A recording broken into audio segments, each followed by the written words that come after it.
نہیں اس کو بس ٹھیک۔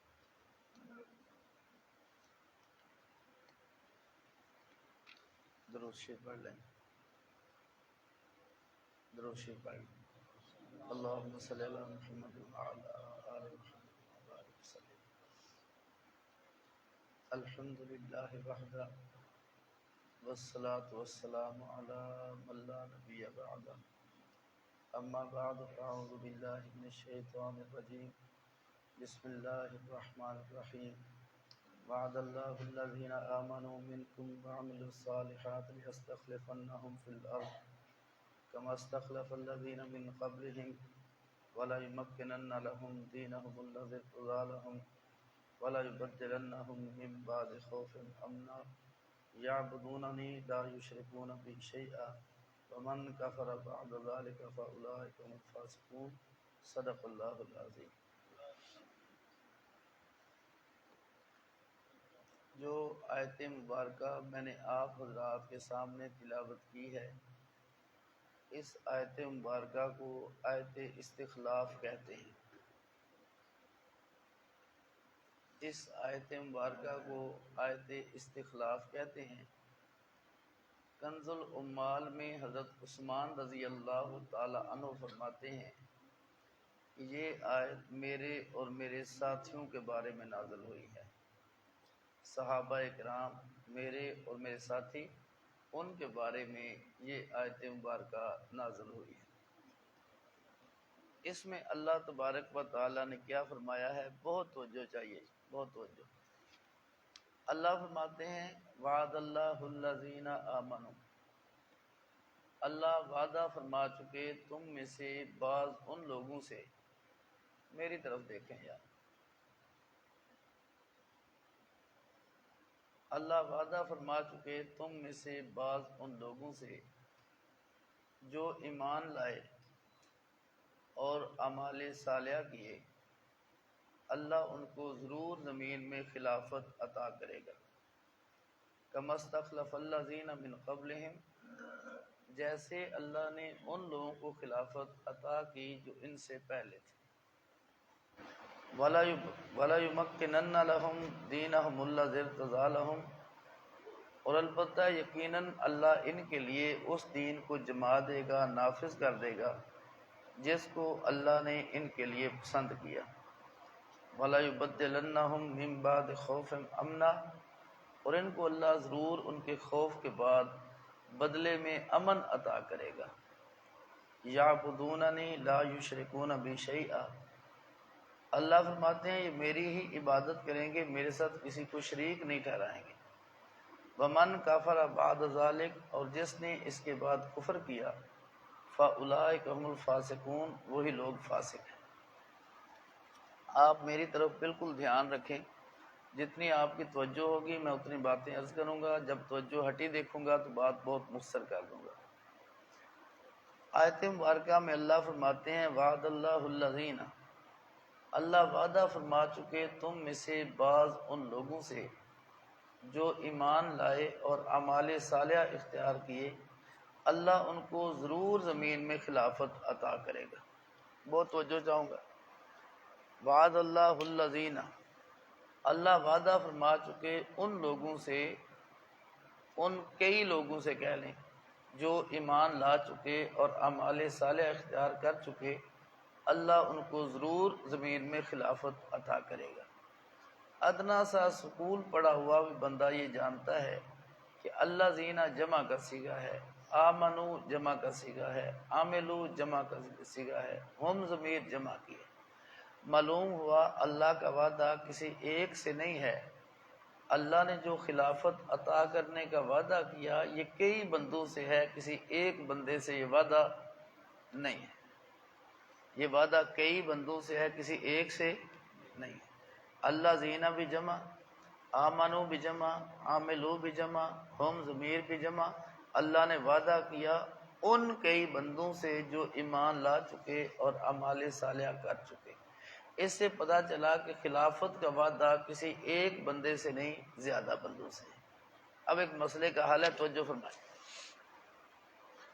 پہلے خلیفہ حضرت ابوبکر صدیق رضی اللہ تعالی عنہ دوسرے حضرت عمر، تیسرے حضرت عثمان، چوتھے حضرت علی۔ اب اللہ زینہ کے مقتضا پر بھی عمل ہو گیا، آمنو پر بھی عمل ہو گیا، عاملو پر بھی عمل ہو گیا، اور ہم ضمیر پر بھی عمل ہو گیا کہ کئیوں کو خلافت مل گئی۔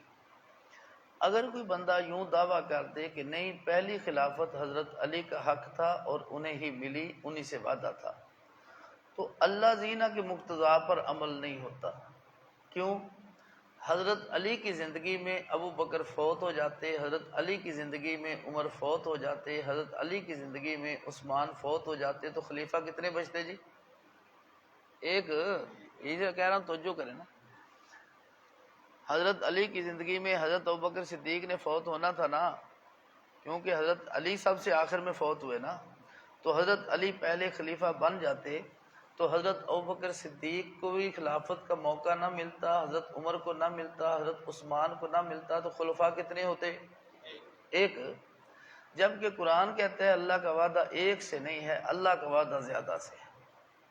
اللہ زینہ پر بھی عمل نہ ہوتا، آمنو پر بھی عمل نہ ہوتا، عملو پر بھی عمل نہ ہوتا، ہم ضمیر پر بھی عمل نہ ہوتا، تو قرآن نے واضح طور پر یہ بتا دیا کہ خلیفہ اول حضرت ابوبکر صدیق ہیں، حضرت علی رضی اللہ تعالی عنہ خلیفہ اول نہیں۔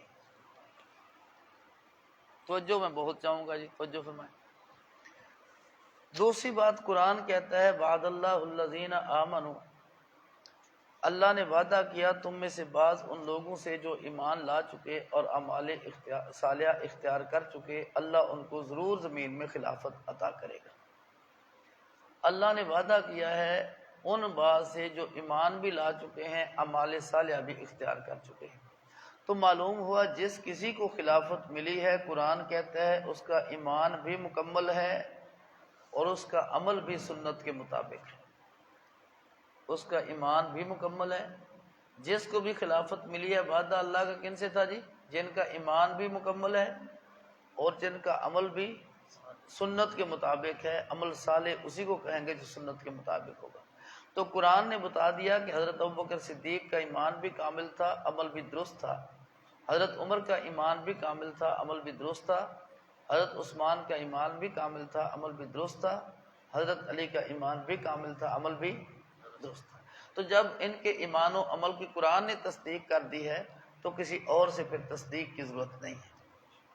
تیسری بات، قرآن کہتا ہے اللہ نے وعدہ کیا تھا کہ اللہ ان کو زمین میں حکومت عطا کرے گا، ایمان اور اعمال والوں کو ایسے عطا کرے گا جیسے ان سے پہلوں کو عطا کی تھی۔ تو جس کسی کو بھی خلافت ملی کس نے عطا کی جی؟ معلوم ہوا صدیق کو خلافت اللہ نے دی، حضرت عمر کو خلافت اللہ نے دی، حضرت عثمان کو خلافت اللہ نے دی، حضرت علی کو خلافت اللہ نے، کسی نے کسی سے چھینی نہیں۔ اللہ فرماتے ہیں کہ میرا اللہ کا وعدہ ہے میں نے دینی ہے، تو خلافت چاروں کو کس نے دی جی؟ اللہ نے دی۔ نمبر 4، قرآن کہتا ہے وعد اللہ الذین آمنوا منکم وعملوا الصالحات لیستخلفنہم فی الارض کما استخلف الذین من قبلہم، اللہ ان کو ایسی خلافت عطا کرے گا جیسے اللہ نے ان سے پہلوں کو عطا کی تھی۔ پہلوں کے مصداق میں بعض نے 3 انبیاء کا ذکر کیا، بعض نے 4 کا۔ حضرت آدم علیہ السلام کو اللہ نے خلافت دی، حضرت یوسف علیہ السلام کو خلافت دی، حضرت سلیمان علیہ السلام کو خلافت دی، حضرت داؤد علیہ السلام کو خلافت دی۔ تو قرآن کہتا ہے کہ ان کو خلافت صحابہ کو ایسی ملے گی جیسے پہلے انبیاء کو ملی تھی۔ ان کی خلافت بھی چھینی ہوئی نہیں تھی، اللہ کی عطا کردہ تھی۔ ان کی خلافت بھی چھینی ہوئی نہیں ہوگی، اللہ کی عطا کردہ ہوگی۔ ان کی خلافت میں بھی قانون اللہ کا چلتا تھا، ان کی خلافت میں بھی قانون اللہ کا چلے۔ ان کی خلافت بھی اللہ کی رضا کے لیے تھی، ان کی خلافت بھی اللہ کی رضا کے لیے۔ بہت توجہ جی۔ کما استخلف الذین من قبلہم، جیسے ان کے پہلوں کو اللہ نے خلافت عطا کی، یہ کاف تشبیہ ہے۔ جیسے یہ کیفیت کے لیے آتا ہے بسا اوقات کیمیت کے لیے بھی آتا ہے، اور یہاں پر کیمیت کا قوی امکان اور احتمال موجود ہے کہ جیسے پہلے 4 نبیوں کو اللہ نے خلافت عطا کی تھی، یہاں اللہ 4 صحابہ کو خلافت عطا کرے گا۔ پہلے حضرت ابوبکر صدیق، دوسرے حضرت عمر، تیسرے حضرت عثمان، چوتھے حضرت علی۔ بہت توجہ چاہوں گا۔ قرآن کہتا ہے کہ مستخلف الذین من قبلہم، جیسے پہلوں کو اللہ نے خلافت عطا کی تھی. میری طرف توجہ جی بھائی، میری طرف توجہ بھائی. جیسے ان سے پہلوں کو اللہ نے خلافت عطا کی تھی، اللہ ایسے ہی ان کو خلافت عطا کرے گا. آگے ایک بات، قرآن کریم کی ہر بات اہم سے اہم ہے. خلافت کی غرض اور مقصد کیا ہے؟ حضور دنیا میں تشریف لا چکے ہیں، اب خلافت کی ضرورت کیا تھی؟ وَلَا يُمَكِّنَنَّ لَهُمْ دِينَهُمُ الَّذِي ارْتَضَىٰ لَهُمْ، اللہ ضرور ان کے لیے اس دین کو نافذ کر دے گا، جما دے گا جس کو اللہ نے ان کے لیے پسند کیا. بہت توجہ. خلافت کے دور میں جو قانون، جو شریعت، جو عبادات نافذ ہوں گی، اللہ فرماتے ہیں وہ اللہ نے ان کے لیے پسند کر لی ہیں. جو پسند ہوں گی وہ نافذ ہوں گی، جو پسند نہیں ہوں گی وہ نافذ. بہت توجہ فرمائیں. وَلَا يُمَكِّنَنَّ لَهُمْ دِينَهُمُ الَّذِي ارْتَضَىٰ لَهُمْ، اللہ ضرور ان کے لیے اس دین کو جما دے گا، نافذ کر دے گا، تمکین دے دے گا جس کو اللہ نے ان کے لیے پسند کیا. کیا مطلب؟ صحابہ کی جیسے خلافت کو ماننا ضروری ہے، خلافت کے فیصلوں کی قرآن نے تائید کر دی کہ خلافت کے فیصلے بھی اللہ کی پسند والے ہوں گے، اللہ کی پسند کے خلاف نہیں ہوں گے. صدیق کے دور میں جو شریعت نافذ ہوگی وہ اللہ کو پسند ہوگی. حضرت فاروق کے دور میں جو شریعت نافذ ہوگی وہ اللہ کو پسند ہوگی. حضرت عثمان کے دور میں جو شریعت نافذ ہوگی وہ اللہ کو پسند ہوگی. حضرت علی کے دور میں جو شریعت نافذ ہوگی وہ اللہ کو پسند ہوگی. تھوڑی سی مزید توجہ چاہوں گا، توجہ فرمائیں. تو جو قانون اس دور میں نافذ ہوگا وہ اللہ کو پسند ہوگا تو نافذ ہوگا، پسند نہیں ہوگا تو نافذ نہیں ہوگا. اب ہم نے دیکھنا ہے کیا کیا چیزیں تھیں جو نافذ ہوئیں اس دور میں اور بڑی واضح ہوئیں، جن میں آج کے دور میں قدر اختلاف نظر آتا ہے، لیکن اس دور میں عمل کیا تھا، جو اس دور میں تھا وہی ہمارے لیے قانون ہے. اتنی بات سے ہمارے لیے ساری شریعت نکھر کے سامنے آ جاتی ہے. توجہ کر لیں. کلمہ بھی اس دور میں وہی پڑھا گیا جو اللہ کو پسند تھا، تو وہ لا الہ الا اللہ تھا اور محمد رسول اللہ تھا. اذان بھی وہی دی گئی جو اللہ کو پسند تھی، نافذ وہی ہوئی، اس میں کوئی اضافے اور کمی کی گنجائش. اقامت بھی اس دور میں وہی نافذ ہوئی جو اللہ کو پسند تھی، اس میں کمی اور زیادتی کی گنجائش نہیں ہے. نماز بھی وہی نافذ ہوئی جو اللہ کو پسند تھی، کمی اضافے کی ضرورت.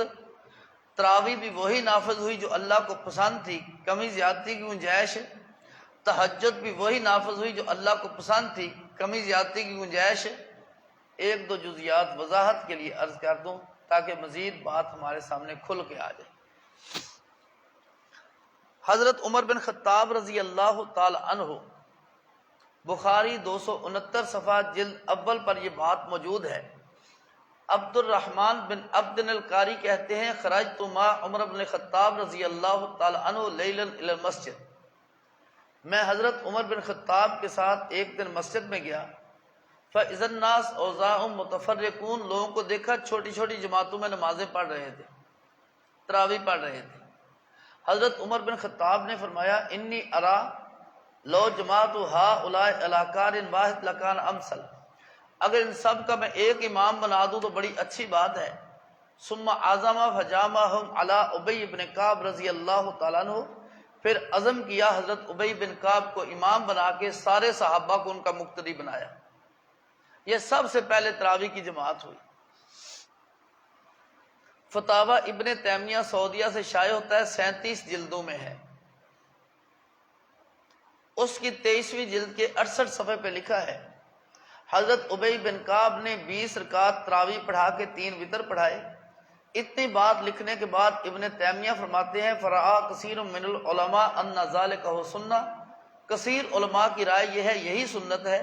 لأنہ اقامہ بین المہاجرین والانصار فلم ینکر منکر، جب حضرت ابی نے امامت کرائی تو ان کے پیچھے نماز پڑھنے والے انصار صحابہ بھی تھے، مہاجر صحابہ بھی تھے، کسی ایک نے بھی انکار نہیں کیا.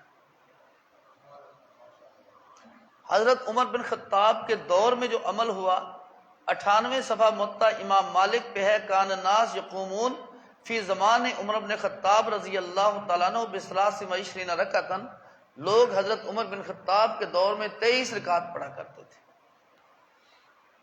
عبداللہ بن مسعود رضی اللہ تعالیٰ عنہ، حضور علیہ السلام نے فرمایا رضیت لامتی ما رضی اللہ لامتی وابن ام عبد، میں اپنی امت کے لیے اس بات کو پسند کرتا ہوں جس کو اللہ پسند کرے اور جس کو عبداللہ بن مسعود پسند کرے۔ قیام اللیل مروزی کے 157 صفحہ پر لکھا ہے کہ عبداللہ بن مسعود اپنے ساتھیوں کو 20 رکعت تراویح پڑھایا کرتے تھے۔ قرآن کہتا ہے الذین مکناہم فی الارض اقاموا الصلاۃ وآتوا الزکاۃ وامروا بالمعروف، ان صحابہ کو جب زمین پر حکومت ملے گی یہ نماز قائم کریں گے، تبدیل نہیں کریں گے، قائم کریں گے، وآتوا الزکاۃ، زکوٰۃ ادا کریں گے، وامروا بالمعروف، معروف کا حکم دیں گے۔ دو صحابہ نے اس معروف کا حکم دیا خلفائے راشدین میں سے، جس دور کو اللہ نے اپنا الہی قانون قرار دیا۔ حضرت عمر بن خطاب نے 20 کا حکم دیا، مصنف ابن ابی شیبہ اسی رمضان کے قیام کے باب میں موجود ہے۔ حضرت علی نے بھی 20 کا حکم دیا، سنن کبریٰ بہقی میں موجود ہے۔ میں نے اختصار سے عرض کیا ان کے حکم کو اللہ نے قانون کہا، ان کے دور میں نافذ شدہ چیز کو اللہ نے اپنی پسند کہا۔ تو 20 رکعت پڑھیں گے۔ یہاں ایک بات اور بڑی ضروری عرض کرنا چاہوں گا، اس دور کی ضرورت کیا تھی؟ حضور علیہ السلام نے تراویح کتنے دن پڑھی جی؟ بہت توجہ جی، کتنے دن جی؟ 3 دن۔ کتنے دن تراویح پڑھی جی؟ 3 دن جی۔ 23 کو پڑھی، 24 کو چھٹی کی ہے، نہیں پڑھی جماعت سے، 25 کو پڑھی ہے، 26 کو نہیں پڑھی، 26 کو نہیں پڑھی، 27 کو پھر پڑھی، 28 کو نہیں پڑھی۔ صحابہ مسجد میں جمع ہو گئے تراویح پڑھنے کے لیے کثیر تعداد میں۔ 202 صفحہ ابو داؤد جلد اول پہ لکھا ہے، اور بخاری 269 صفحہ جلد اول پہ لکھا ہے۔ حضور علیہ السلام نماز کے وقت مسجد میں تشریف لائے، جبکہ صحابہ بتکلف کھانستے تھے مسجد میں کہ حضور کو پتہ چلے صحابہ آئے ہوئے ہیں اور حضور آ کر تراویح کی نماز پڑھائے۔ حضور تشریف نہیں لائے، صبح کی نماز کا وقت ہو گیا، حضور تشریف لے آئے۔ فرمایا مجھے پتہ چل گیا تھا کہ تم مسجد میں آئے ہو، لیکن میں کیوں نہیں آیا؟ خشیت ان تفترض علیکم، مجھے خطرہ تھا کہیں یہ نماز تم پر فرض نہ ہو جائے۔ بہت توجہ کرنی ہے جی، بڑی اہم بات ہے۔ مجھے پتا چلتا مصطفیٰ علیہ السلام نے 3 دن تراویح پڑھی ہے تو میں کتنے دن پڑھتا جی؟ 3 دن۔ لیکن پورا مہینہ سارے صحابہ پڑھ رہے ہیں، کوئی اعتراض نہیں کر رہا، وجہ کیا تھی؟ حضرت عمر بن خطاب نے جماعت باقاعدہ کرائی، پورا مہینہ کرائی، کسی صحابی ایک نے بھی اختلاف نہیں کیا۔ ابن تیمیہ کہتے ہیں انصار بھی حضرت ابی کے پیچھے نماز پڑھتے رہے، مہاجرین بھی پڑھتے رہے، کسی نے انکار نہیں کیا۔ وجہ کیا تھی؟ حضور نے 23 کو جماعت کرا کے 24 کو چھوڑ دی کہ کہیں فرض نہ ہو جائے، پھر 25 کو کرا کے 26 کو چھوڑ دی فرض نہ ہو جائے، 27 کو کرا کے 28 کو چھوڑ دی اور بتا دیا کہ مجھے خطرہ ہے کہیں فرض نہ ہو جائے۔ فرض کیوں کرنی تھی اللہ نے؟ کیونکہ اللہ کو پسند تھی، اللہ کو تراویح کی جماعت پسند تھی۔ حضور پڑھانا چاہ رہے تھے تو خوف بھی تھا، پڑھاتے بھی تھے، خوف بھی تھا، پڑھاتے بھی تھے، پسند بڑی تھی، چھوڑنے کو بھی دل نہیں چاہتا تھا اور پڑھاتے نہیں تھے فرض نہ ہو جائے۔ پھر مریض کو پڑھنی پڑتی، مسافر کو پڑھنی پڑتی۔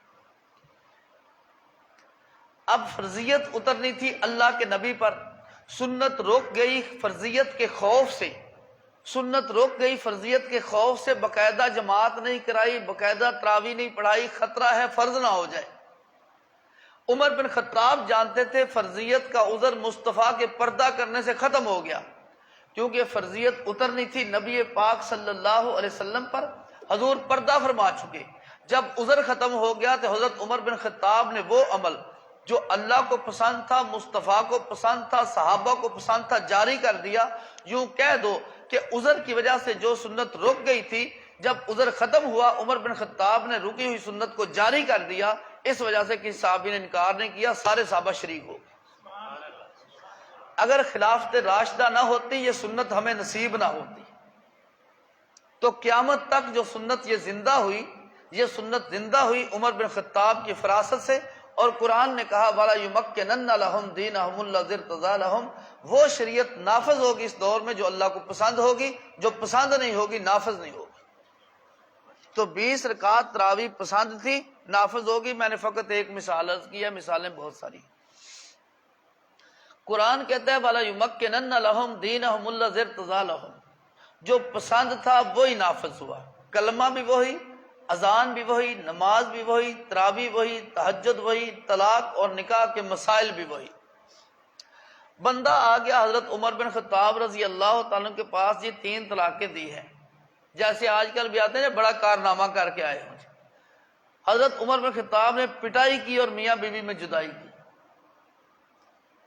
کسی ایک صحابی کو اس مسئلے میں اختلاف نہ رہا، وَلَا يُمَكِّنَنَّ لَهُمْ دِينَهُمُ الَّذِي ارْتَضَىٰ لَهُمْ، وہ قانون نافذ ہوگا جو اللہ کو پسند ہوگا، پسند تھا نافذ ہوا، پسند نہ ہوتا نافذ نہ ہو۔ وَلَا يُمَكِّنَنَّ لَهُمْ دِينَهُمُ الَّذِي ارْتَضَىٰ لَهُمْ، بات آخر میں کرنی تھی لیکن یہیں عرض کر دوں اور وضاحت ہو جائے گی۔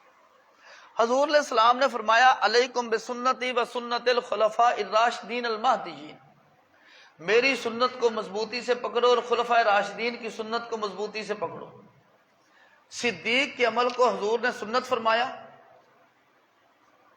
حضرت فاروق کے عمل کو حضور نے سنت فرمایا، حضرت عثمان کے عمل کو حضور نے سنت فرمایا، حضرت علی کے عمل کو حضور نے سنت فرمایا۔ تمسکوا بہا وعضوا علیہا بالنواجذ، مضبوطی سے پکڑنا ہے اور دانتوں کے ساتھ مضبوطی سے چمٹ جانا ہے، اس عمل کو چھوڑنا نہیں ہے۔ یہی مطلب، کوئی شک نہیں اس بات میں کہ خلفائے راشدین کے عمل کو اللہ کے نبی نے سنت فرمایا۔ اگلی بات ہماری سمجھ کے لیے، مزید تکمیل کے لیے بہت کافی ہے۔ وَإِيَّاكُمْ وَمُحْدَثَاتِ الْأُمُورِ، اپنے آپ کو نئے نئے کاموں سے بچانا۔ ہر نیا کام بدعت ہے اور ہر بدعت گمراہی ہے۔ مطلب کیا تھا؟ صدیق کے مقابلے میں جو عمل ہوگا بدعت ہوگا، سنت نہیں ہوگی۔ عمر کے مقابلے میں جو عمل ہوگا بدعت ہوگا، سنت نہیں ہوگی۔ عثمان کے مقابلے میں جو عمل ہوگا بدعت ہوگا، سنت نہیں ہوگی۔ علی کے مقابلے میں جو عمل ہوگا وہ بدعت ہوگا، سنت نہیں ہوگی۔ اس لیے جو خلفائے راشدین کے مقابلے میں عمل آئے گا وہ بدعت ہوگی، وہ سنت نہیں ہوگی۔ اس پہ ایک بات اور بھی عرض کر دوں۔ حضرت عثمان رضی اللہ تعالیٰ عنہ نے دوسری اذان جمعہ کی شروع کرائی، کسی کو اختلاف نہیں اس بات میں۔ بخاری فرماتے ہیں تمام مسلمان اس بات پہ پکے ہو گئے۔ آؤ جی، اس دور میں مسلمان کون تھے؟ صحابہ تھے نا، تمام پکے ہو گئے، کسی نے نہیں چھوڑا، کیونکہ مصطفیٰ فرما گئے تھے کہ عثمان کا عمل سنت ہے، تم نے اس کو نہیں چھوڑنا۔ بہت توجہ چاہوں گا جی۔ اب یہاں پہ ایک اور بڑی اہم بات ہے، بہت توجہ چاہوں گا۔ اب ہم کہیں کہ حضرت ابوبکر کا فلاں عمل حدیث کے مطابق ہے، فلاں حدیث کے مطابق نہیں ہے جی، اس لیے ہم نے وہی لینا ہے جو حدیث کے مطابق۔ حضرت عمر کا فلاں حدیث کے مطابق فلاں مطابق نہیں، حضرت عثمان کا فلاں مطابق فلاں مطابق نہیں، حضرت علی کا فلاں مطابق۔ اگر ان جیسا ہے تو ہم راہ راست پر ہیں، ان جیسا نہیں ہے تو ہم راہ راست سے ہٹے ہوئے ہیں۔ اس پہ مزید توجہ تھوڑی سی۔ حضور علیہ السلام جنت میں حضرت عمر کا محل دیکھ کے آئے، ایک ایک کا نام لے کے حضور نے چاروں خلفاء کا خصوصاً نام لے کر جنتی فرمایا، تو ہمیں بتا دیا کہ تم نے کلمہ جنتی لوگوں والا پڑھنا ہے، تم نے اذان جنتی لوگوں والی دینی ہے، تم نے نماز جنتیوں والی پڑھنی ہے، تم نے تراویح تہجد جنتی لوگوں والی پڑھنی ہے۔ جو پڑھ کے جنت میں پہنچ چکے ہیں وہی پڑھو گے تو وہاں پہنچو گے، بدل دو گے تو ان کی جگہ اور تمہاری جگہ۔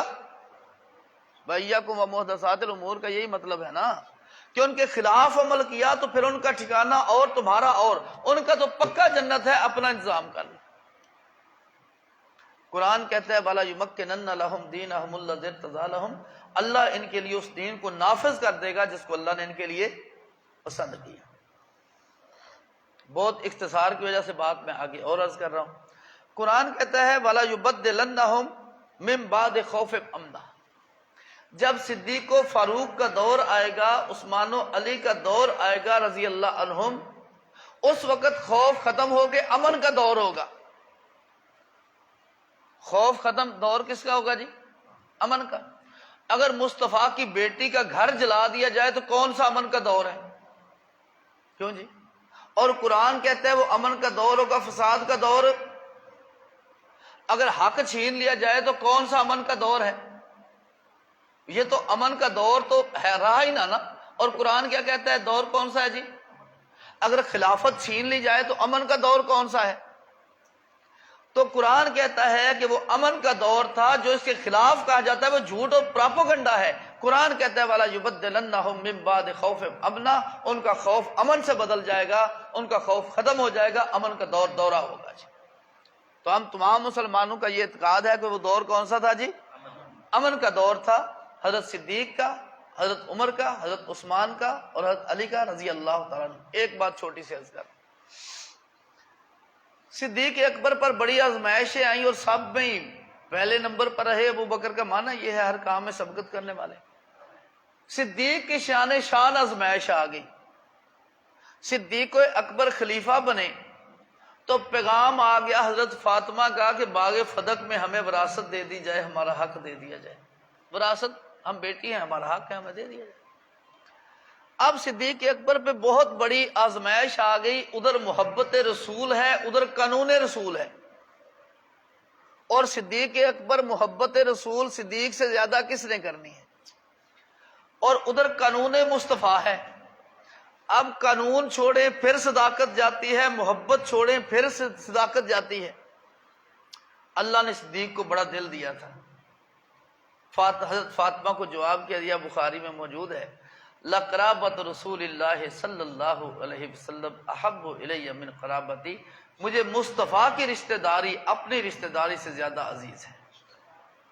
اے فاطمہ میرا مال سارا حاضر ہے، جو لینا ہے لے جاؤ، لیکن قانون مصطفیٰ کو میں نہیں چھوڑ سکتا۔ آگے لفظ کیا تھے؟ اگر میں نے قانون مصطفیٰ چھوڑ دیا میں گمراہ ہو جاؤں گا، راہ راست سے ہٹ جاؤں گا۔ صدیق اکبر محبت میں بھی کامیاب ہوئے اور قانون میں بھی۔ اب دستخط چیک کریں کس کس کے ہیں۔ حضرت فاروق کا دور آیا، اسی نظام کو قائم رکھا، دستخط کر دیے، صدیق کا فیصلہ درست تھا۔ حضرت عثمان کا دور آیا، فیصلہ برقرار ہے، سائن ہو گئے کہ بالکل درست ہے۔ حضرت علی کا دور آیا، دستخط ہو گئے کہ بالکل فیصلہ صدیق کا درست ہے۔ حضرت حسن کا دور آیا، دستخط ہو گئے کہ فیصلہ بالکل درست ہے۔ وَلَا يُمَكِّنَنَّ لَهُمْ دِينَهُمُ الَّذِي ارْتَضَىٰ لَهُمْ، وہ قانون نافذ ہوا جو رب کو پسند تھا، پسند نہ ہوتا نافذ نہ ہوتا۔ تو قرآن کہتا ہے وَلَا يُبَدِّلَنَّهُم مِّن بَعْدِ خَوْفِهِمْ أَمْنًا، اللہ ان کے خوف کو امن سے تبدیل کر دے گا، ان کا خوف ختم ہو جائے گا، امن کا دور دورہ ہوگا۔ بہت توجہ طلب باتیں ہیں۔ قرآن کہتا ہے یعبدوننی لا یشرکون بی شیئا، جب خلافت کا دور ہوگا اللہ فرماتے ہیں میری عبادت ہوگی، میرے ساتھ وہ کسی کو شریک نہیں کریں گے۔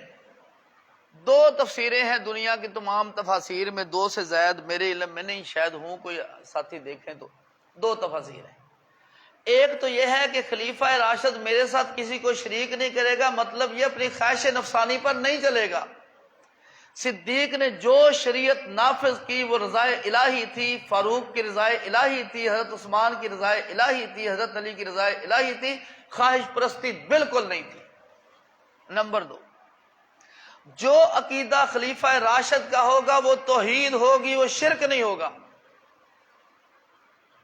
جیسے اور جگہ پر موجود ہے کہ ایمان لانا ہے ان جیسا لاؤ، گویا قرآن نے ہمیں یہ سبق دے دیا کہ عقیدہ بھی دیکھنا ہے تو خلفائے راشدین کا دیکھو، قانون بھی دیکھنا ہے تو خلفائے راشدین کا دیکھو۔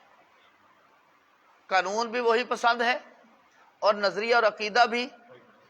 اس سے وہ ہمارا اشکال ختم ہو گیا کہ حضرت صدیق اکبر نے تو حیات النبی کا اعلان کیا تھا، حضرت عمر خاموش رہے تھے، حضرت عثمان و علی خاموش رہے تھے، لیکن سوال یہ ہے یہ عقیدہ شرک تو نہیں ہے کہیں؟